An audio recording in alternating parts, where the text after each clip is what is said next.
Whatto chaps, I'm MagicalMike, and recently all I've been playing is Baldur's Gate 3.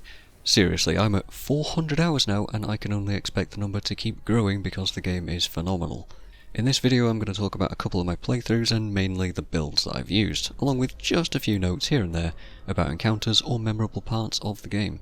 Beware spoilers, I won't be noting where they are, so just expect the jump scares, I guess. If you like this sort of video where I just talk about games, then do please subscribe and leave a like if you want to. Cheers. As of right now, I've finished one complete playthrough on balanced difficulty as a Paladin, one speedrun on Honor mode as a Sorcerer. I'm at the end of Act 2 on a Bard/Cleric on Tactician, and I got to the start of Act 3 as a Druid in co-op. To touch on difficulties real quick, I think Explorer is way too easy, and felt like I was hardly playing my class mechanics when I did the co-op Druid run, personally. I was really enjoying Druid, but I could pretty much just cast Thorn Whip the whole time and never really struggled to do anything at all. I think balanced difficulty is overall a little bit too easy for me, and I wish I'd increased the difficulty on my first playthrough. It's fine, but I only had characters go down in the House of Hope and the House of Grief, and I never actually had any characters die at all. Tactician is definitely the most interesting for me, but since Honor mode got introduced, I'm a little sad that I can't add the legendary actions to this difficulty. There is a mod for it, but I'd rather not mod the game yet, and hopefully it'll be a custom option eventually. Honor mode being a single save is stressful. I love the legendary actions and will do a proper run of this someday, but I opted to speedrun it instead. The actual run is just under 2 hours, but it took me 6. It was definitely a challenge in its own right, being level 5 at the end of the game and avoiding almost all combat though. I won't be talking about that run in this video, but just go watch any glitchless speedrun and you'll see how I beat it. My first character to finish the game was a Black Dragonborn Paladin of Vengeance. The creator is a really cool thing to fiddle around with, and when Larian first showed the Dragonborn, I knew that I needed to build a version of one of my tabletop characters. It's a shame they didn't have the Conquest subclass for players, or the Undead Warlock subclass, which by the way is totally available to Gith NPCs in the game. I suppose I could have actually gone the Oathbreaker/Battlemaster for speed reducing to 0 and trip attacks if I wanted that combo, but I didn't really think about it at the time. Anyway, after a couple of hours at least in the creator, I settled on a rad looking dude. My plan for that playthrough was to monoclass pretty much everyone and not veer too far away from their original classes or respec them too much and keep it all very simple. As such, I only multiclassed Halsin and Shadowheart, and even she stuck with her original Trickery domain. Despite not power gaming and not optimizing things that well, the run was still super easy, but not to any detriment of note. I like to call this the chalk run, as opposed to the cheese run, opting to willingly walk into ambushes and such and do encounters the way that Larian intended. I also never used a single Illithid power because I was genuinely worried that there might be actual consequences to indulging in that, which made things a little bit harder but not really. It turns out the only real benefit of doing that is not needing to do a saving throw to resist the Astral Tadpole. I didn't even know you had to do a roll until the second playthrough. So my Paladin just took 12 levels in that class, great Weapon Master, and got to 20 strength. I had 8 dex and definitely felt it because I was always last in initiative, but the dude was an absolute tank, and when he got to act, would just dump massive amounts of two-handed melee damage and divine smites onto stuff. It's very satisfying to smite things. The sound and the visual effects had good heft to them, but I had basically no other tricks to use. Smite until all my spell slots were done, and that's kind of it. That's basically Paladin. It did feel like I could slam through them super quickly though, and for the playthrough I wasn't sure how much long rest would impact the story, so I wasn't using the smites as much as I possibly should have done, meaning that I'd save my spell slots a ton and not be smiting sometimes. Lesson learned, almost always smite and just take the rests. But it also made going 12 levels of Paladin a bit less fun than, say, adding some Warlock or Fighter levels in for some short rest abilities. Speaking of which, I also never cast Vow of Enmity on myself to abuse the target bug, nor did I ever break my oath. I guess it's quite easy to always pick the right side of arguments of good versus evil, or in some cases evil versus evil, if you're an Oath of Vengeance Paladin. I found the Paladin dialogue options were tons of fun thematically and often super edgelord in tone. I can get behind that. It was fun to roleplay, even if my Tav was dumb as rocks with his low int and low wisdom. Dragonborn options were rather lacking though until Act 3, and even then there weren't that many of them. The ones that I did get to pick were good though. Talking to kobolds was easy since they all considered me a big bro. The lady in the Rivington smithy was great, and I even got a mega ultra nerd moment when speaking to Answer when he used the word facey, which I myself, in real life, had recognised from my own tabletop experience and using draconic words there. It's coward, by the way. You do get to call it out as a Dragonborn in-game, but I kind of already knew, and that's cool. Well, it's not cool if you're not a nerd, but anyway.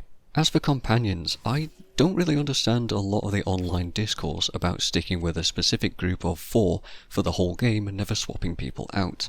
I also wholly don't get the absolutely wild interactions that people have with some of them, where players just outright kill them for reasons like, "Ooh, they're a bit mean," or whatever.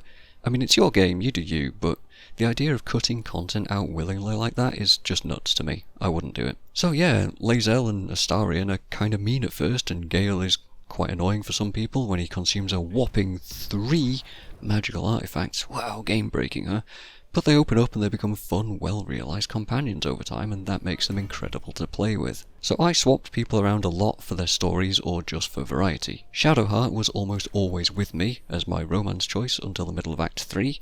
I kept her as a trickery cleric and eventually gave her 1 rogue level because she was often my only trap disarmer in the group, the only one with any kind of dexterity, and was often pretty terrible at the job. Proficiency and expertise sorted that out though with a rogue level, but in hindsight I could have just given her the skilled feat too, but it didn't really affect her spellcasting any, so hey ho, didn't really matter. I think trickery gets a bit of a bad rap for the most part. It's definitely not as strong as say like war, light or life domains, but the invoked duplicity was instrumental in a number of fights for her, my Paladin and Astarion for the advantage. Her Dimension Door basically saved the first rounds of the Ketheric fight at the end of Act 2, and Disguise Self came in handy all the time and let me speak with dead constantly. I love how that spell works. Mirror Image is a great frontline spell as well, and I think clerics are underrated in a lot of D&D. So it's nice to know how strong they are, and how good they are in this game, and to then make use of them. Shadowheart's Spirit Guardians get some heroic uses here, and for good reason too. Not multiclassing Astarion is possibly considered a crime to most people.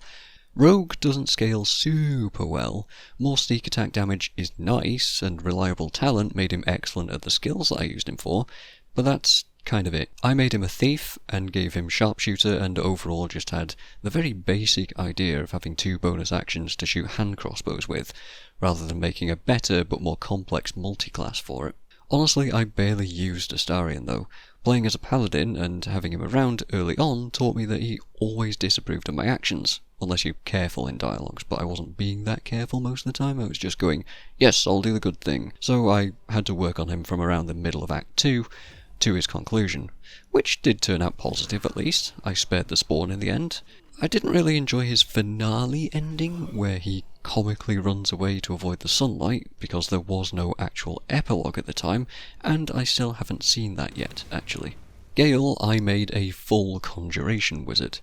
Evocation was too obvious a pick for me, and I liked the renewable Misty Step ability and the Create Water thing that you get, and at level 10 he can't be interrupted on concentrating on conjuration spells.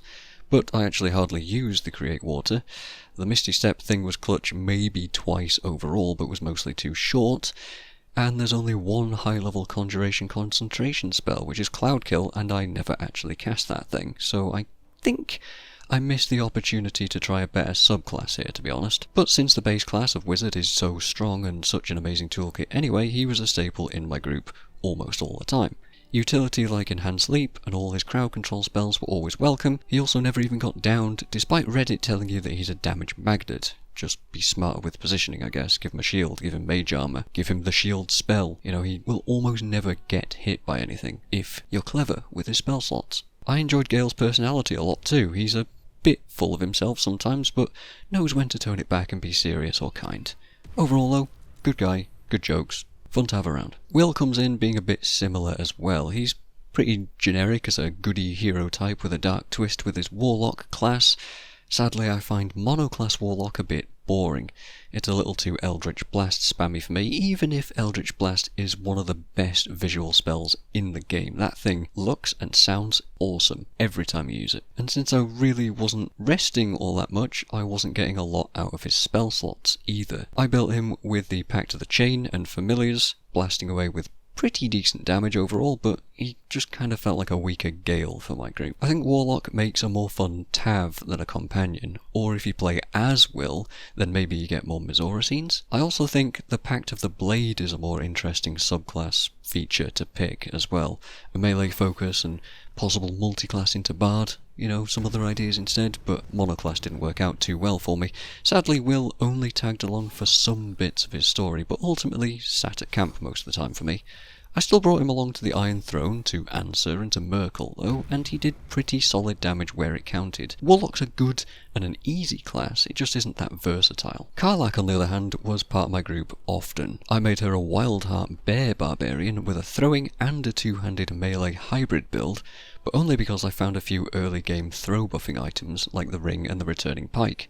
It was a novelty to have a strong melee character that could also do respectable ranged attacks using strength. Itemization in Baldur's Gate 3 is really crazy strong too. There are so many items in this game that make you strangely overpowered, and I both love that and also kind of I'm on the fence a little bit about it because it's not purist D&D, but Baldur's Gate 3 makes it fun, so it's easily forgivable if you really care about that being a purist. Either way. I never actually used Karlach's soul coin mechanic either. I either just forgot about it or just didn't much care to try it. But she pretty much soloed the boss of the Steel Watch Foundry for me, as the rest of my team dealt with the other Watchers. She was absolutely kicking ass there, and in the House of Hope, where exploding Hellfire boulders didn't really bother her at all. Get mad, throw stuff. That's it. Karlach was great. Lae'zel stayed as a full Battle Master fighter with Great Weapon Master, Athletics for mega jumps, and I think I took Heavy Armor Master too, but I can't quite remember. I didn't actually end up using her very much. I wasn't super stoked at having a fighter around that often because it seemed a bit too vanilla as a melee, and me as a Paladin I was already kind of filling that role too. But I underestimated just how good the Battle Master class is. The class can control so many important enemies for you. Being able to do that so often and with so many superiority dice that reset on short rest is fantastic, all while doing tons of damage too. Do not sleep on Battlemaster. Again, my lack of resting bit me a bit there, but it's even better if you have a bard with Song of Rest for that third reset. Her personality is the typical, oh, this is the character you're supposed to dislike at first kind, but if you get beyond her initially antagonistic and demanding dialogues, Lae'zel opens up and shows true growth throughout the game. Her ending felt entirely earned, respectful and satisfying to send her off on a red dragon. I really enjoyed the Gith in Baldur's Gate 3. Halsin is one of the ones that I did actually multiclass as a 10 Moon Druid, 1 Sork and 1 Cleric with Tavern Brawler, intending to wild shape with him and just kind of hit stuff. But I never actually used him in the end because he hit Jaheira so soon afterwards and I had no desire to bring him to Moonrise or the Gauntlet of Shar. He does carve wooden ducks though, and has a lot of fun little things to talk about if you engage him in camp, but there's not much else I can say about poor Halsin. He's kind of just kidnap fodder for me. Jaheira, however, hoo boy, a level 12 land druid is no joke. Actually, I think the subclass is severely underrated, as it comes with so many amazing spells and a ton of customizability. Did you know that druids can get haste? And add in tons of control spells. The healing was much more than enough to cover a cleric support slot. She's got loads of elemental and dryad summons. Jaheira was amazing. I pretty much permanently replaced Shadowheart on my team with her immense toolkit and had her doing all sorts of important roles, or just casting Call Lightning if I felt like it. I never bothered with her wild shapes because there were always better spells to cast, or her scimitar to swing because Belm uses a bonus action. That is cool. Her intro had me grinning like an absolute idiot. It was such a great moment to meet a character from the older games that I'd loved so much from playing the first. She was always a staple in my team in the original, and she became one here too. Hello. And it was great to hear her perspective on things in the city and to keep calling her old, which she takes brilliantly. What a great character. And finally, there was Minsc. Oh, was I hyped to find Minsc. A lot of people complain that he's such a late companion to find that there's hardly any game left to play with him, and I do see that if you don't rush for him. But as soon as I heard mention of him, I went out of my way to rush for him, and I had 20 or 30 hours left to enjoy his dialogues. He became another permanent party member with Jaheira, and together they have a lot of fun interactions throughout the city, as well as having another intro that made me jiggle around in my seat with excitement. Not to mention Boo as well. I made him a full Hunter Ranger with Colossus Slayer, Great Weapon Master and Sentinel. I gave him a big polearm, gave him massive amounts of dex, con and the gauntlets of 23 strength, and by level 11 he could whirlwind attack like crazy. The man was a DPS machine like the gods intended. Eventually he got a greatsword, and was impossible to kill with just how much health he could regain per round by hitting everything with whirlwind attack. Minsc was excellent comedy relief, and offered some surprising insight here and there as well. I loved having him around, and he became my skills guy too, because he had loads of dex, and rangers are surprisingly capable skills guys. He was able to lockpick easily, and he became my best guy for it. I also appreciated the many little references to him throughout the game, if you're paying attention, all the way back to the missing statue head mentioned at Joaquin's Rest, and the visitor log at Last Light Inn. Minsc and Jaheira, as a team, had a ton of commentary together in specific places, and I needed them with me all the time, which left me with one flexible team slot for whoever's quest I was doing, or whoever I felt like taking with me at the time. I did actually swap companions around often. Gear was plentiful, and I was able to outfit absolutely everyone on the team with good stuff. I never felt like I was compromising my team with weaker companions that had lesser gear, for example, so I'm not quite sure why some people had that issue online. There were only a couple of sticking points or difficult encounters in the game, the House of Hope and the House of Grief for me personally. The House of Hope was tough because Raphael kept focusing everything he had on my Paladin and managing to down him every second round. He really shouldn't have been so lucky with his attacks on my high AC character, but that's just how the dice rolls went. I also felt a bit gimped thanks to Radiant Retort, reflecting all of my smite damage if I dared to click that button. I didn't know that there were also places elsewhere in the game with that effect in Tactician because I hadn't seen it imbalanced, but I've not had any trouble with that effect since on, say, Shadowheart, using her many Radiant attacks. Karlach and Minsc basically did that whole fight for me, and I also didn't bring a wizard with me, so I didn't have things like Counterspell or quite so many crowd control abilities. The House of Grief wasn't tough for my Paladin personally. Funnily enough, he could just stand in all the darkness spam and just kind of take it. The advantage that the enemies got from that wasn't enough to even hit him most of the time, but the curse that did damage to the rest of the team standing in random darkness clouds was causing quite a lot of chaos. And since it was all dark, I had a hard time getting spells like Word of Healing to target my allies, because they just couldn't see each other. So Shadowheart and Jaheira took turns going down quite a few times in that fight, while Minsc and I tanked and chopped everyone apart without any kind of issues. Silence did some work to help me, but it's a bit of an awkward spell to use. I think it's quite overrated overall, and Daylight consumed a number of spell slots, but again I couldn't actually target it very well because of line of sight issues thanks to the darkness, and other ways to blow away clouds of darkness weren't that useful either. It was quite a rough fight in that room, but a fun challenge. Maybe next time I'll actually just step outside and dump a wall of fire in the choke point or something like that. Speaking of my second full playthrough, I wanted to do some optional achievements. I went to Romance Karlach, collect gold by busking, beat it on Tactician, do some Dark Urge related stuff, try a bunch of power gamed multi-class builds, and all of the Illithid powers. I also wanted to be a true skill monkey, so enter my expertise bard/cleric Dark Urge Mephistopheles Tiefling. That's a mouthful. The whole idea of this was to take 11 levels of Lore Bard for the massive amount of skills that you get, 1 level of Knowledge Cleric for 2 free proficiencies and expertise, and take the Skilled feat for 3 more skills. I think there's only 4 skills that I'm not actually proficient in at this point, but I could even swap out my Intimidation and Persuasion skills with a respec when I become half Illithid, but I don't think I'll bother doing that. The biggest cause of my save scumming in the first playthrough was missing skill checks and wanting to try literally every single dialogue option just to see how they went, and honestly that was worth doing to see all the reactions, but I wanted a character this time that had almost no chance of failing any of this stuff, and she doesn't.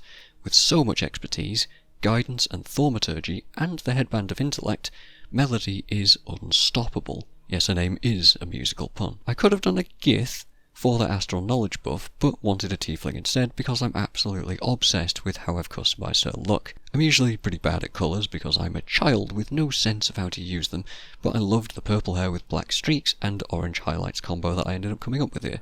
I guess I'm easily pleased. Lorebard as a class has so many good spells, and magical secrets can give you some cool options.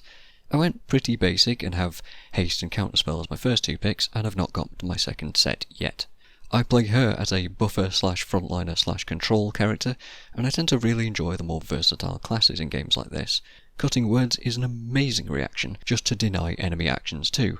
It's a shame that it competes with Psionic Backlash and Counterspell, but it means that I always have an answer to things. The Cleric level only gives me one spell slot due to my low wisdom, but having Bless, Create Water or Sanctuary on tap is also fantastic utility in a pinch. The Bard class giving me an extra short rest has transformed the whole game, now that I'm also being so carefree about using them. Combine that with Battlemasters, Monks and other short rest renewing resources, Warlocks for example, and this playthrough has been ability spam heaven for me. It's also been a joy in dialogues. Bard gets so many unique dialogue options to pick from, and so much reactivity too. She's also a Cleric of Tymora, because I thought the Lady of Luck would be a good fit for a charisma-based class, and I've had a couple of references to her that totally made sense. And it's fun to just pull out my violin randomly and start playing it. It's the little things that spark joy. However, the bigger changes this time have been multi-classing companions. Not everyone. Lae'zel, for example, is exactly the same build as she was in my first game, just with a better stat spread. Battlemaster Fighter is too good to not have, and with the extra rest that I'm now actually spamming, she is a complete monster. Halsin is the same build as well, with still no desire to actually use him, and I've not actually finished Act 2 yet in this playthrough, so I don't have Jaheira or Minsk. But I plan on making a Spore Druid out of her to try that out, and Minsk will be a Beastmaster Ranger because I'm interested in how the animal companions now work, now that they don't make crowds in the city or run around in fear. At this point, patch 6 has just come around and it caused a few bugs and weird issues for me though, so I'm just in front of the final Merkel fight for now, waiting for some hotfixes. I also started this playthrough before the Minthara changes that allow you to recruit her without siding with the goblins, so on both of these playthroughs I've not had the pleasure of playing with her, but maybe next time. Again, I've been swapping companions in and out for this playthrough, though Will has only just got to see some action at this point again in the Mindflayer colony. He is a Fiend Warlock 5 and Devotion Paladin 5 at the moment, and the ability to smite with short rests is definitely as good as I thought it might be. He's got Devil Sight too, and can sit in darkness clouds no problem. Hunger of Hadar has been rather fun to cover enemies in, and being a Pact to the Blade Lock is much more fun than just Eldritch Blasting, though he does still have that in his pocket too. And I'm getting more use out of Armour of Agathis in melee. Armour of Agathis? Agathis? How do you say that? You'll also be pleased to know that I have indeed multi-classed Astarion this time. I started him as a ranger, got to level 5 for the extra attack, and then went thief rogue 5 for the extra bonus attack there too. He's still a hand crossbow sharpshooter attack spammer, but with the risky ring this time, making sneak attacks at range happen all the time, and 4 attacks per round, and he's another absolute monster on my team. Basically he has 0 utility, but with my Bard covering basically all of that stuff anyway, Astarion just dishes out stupid amounts of damage. I didn't bother doing the Gloomstalker Assassin build, instead opting for the Hunter and the Colossus Slayer feature for more consistent dice rolls instead. I could have done it as a level 3 power spike, but didn't bother wanting to do all the respecking stuff. Same deal with respecking at level 8 to start out as a rogue for more skills. I just didn't want to fiddle around with that stuff. Karlach is also part rogue this time, but mostly an open hand monk. I wanted to try the Tavern Brawler thing out, and by Tymora it is strong. Currently she's an open hand monk 7 and thief rogue 3. With ki regenerating on short rests, she can routinely dish out multiple flurries of blows or stunning fists for up to 6 attacks per round. And that's not even remembering to use haste, which adds a bunch more too. Plus, all the crowd control that trips and stuns can offer with those attacks as well. It is nuts, and Tavern Brawler is such a strong feat too. I really wanted a good excuse to try out all the monk-specific gear in the game, and it has been really fun so far. The only problem is her low constitution and her lower than ideal AC, but you don't really need either of those if everything is dead. Karlach casts Fist, and Gale I've kept as a simple Draconic Sorcerer level 9, with 1 level into Wizard so that I can scribe some utility spells and things that don't have a saving throw. I underestimated the damage a Sorcerer could actually dish out, with meta magic being super useful in niche situations, or for just adding even more damage potential. Even a basic Firebolt at this point can crit for up to 40 damage or more, with it commonly doing 20 plus, but a wall or a ball of fire? Things do not live very long for Gale. He was able to defend Halsin's portal so effectively that I had to actually skip 2 rounds of combat because everything was already dead. I think it's a little bit cheesy to not need intelligence to scribe wizard spell scrolls, but hey, it's been a fun to play as a blaster for once. And finally Shadowheart, who I kept simple by just fixing her stats a little bit and making her a light cleric. More fireballs, please. There's not a lot of situations that Fireball, Wall of Fire or Spirit Guardians can't solve in this game. Having the Warding Flare reaction to impose disadvantage so often is also really effective. It's nice to be able to make use of so many more resources on this playthrough with all these better builds, using reactions and bonus actions a lot more often than I was able to previously. Early game she was surprisingly helpful with both Flaming Sphere and Spirit Weapon, adding minions to the field for enemies to target instead of the party. The Owlbear, for example, never even took a swing at us, thanks to those guys. In the mid-game, she's currently using Radiating Orb and Reverberation gear, which adds so many debuffs to enemies at this point that even Sacred Flame gets a 100% hit chance. Reddit complaining that she misses all the time is just a meme. This playthrough has caused me 0 issues at all. Knowing what's to come and having optimised builds has made things remarkably smooth. No real notable encounters to talk of either. I 1 or 2 rounded the Underdark bosses, all of them, by keeping them prone all the time. I talked all of the Act 2 bosses to death by virtue of being a bard, and always have an effective answer to every situation I've been in so far. Not having any strength on my bard does kinda suck for loot hoarding though. Yurga is about the only enemy that's come close to causing any deaths, but Astarion could punch so many holes in him that he only got 1 round to get his bombs off. I did tell myself that I'd use more scrolls, spells and elixirs this time, and even mess with the alchemy system, but so far I just haven't done, and I really should. I've used a couple of hill giant elixirs in the early game, but that's kind of it. And to be honest, I still think builds that revolve around consumables are a bit too cheesy for my tastes, but it's cool that you can build around them. Playing as the Dark Urge has been an amazing second run. At this point I believe it's the best second playthrough, and potentially better than a regular TAV going forward, due to those extra story parts that you get. It is a tiny shame that you have to take the Haunted One background, but apart from that, it's made going through the game again a ton more interesting. Framing a lot of details in totally new light has been loads of fun to find out about. Now I know pretty much the whole story and all the little reveals, but I've not actually seen them yet, so I'm pretty excited for Act 3 to come. I'm also really excited to have Minsk and Jaheira along in my team permanently again, because supposedly they have even more extra dialogues for a dirge, and so they should, thanks to the old game stories. The one required kill that you're forced to make is a bit rough, but in a non-honour run, you can avoid that character death, and I did. It is an amazing moment when you don't know it's coming though, since it's such a shocking difference to encounter. I'm playing though as a redemption dirge, in case you weren't aware that you can actually resist the evil ideals, and it's not even hard to do so if you pay attention to the dialogues. I can't actually imagine doing a silly murder hobo run, it's just not really the kind of thing that I enjoy, but dirge would be the way to do so if you wanted to, with the many opportunities you get to say or think some psychopath level stuff and cause some deadly havoc. Even the quest journal is written in a way to keep you pushing forward to be awful, which is fun, and most people probably haven't actually read it enough to notice. I also realise that a lot of dialogue choices are purely flavour and result in the same outcomes throughout the game, but it is nice to be able to pick the roleplay options for class, race, skills or situational knowledge, and get to hear what the characters say slightly differently.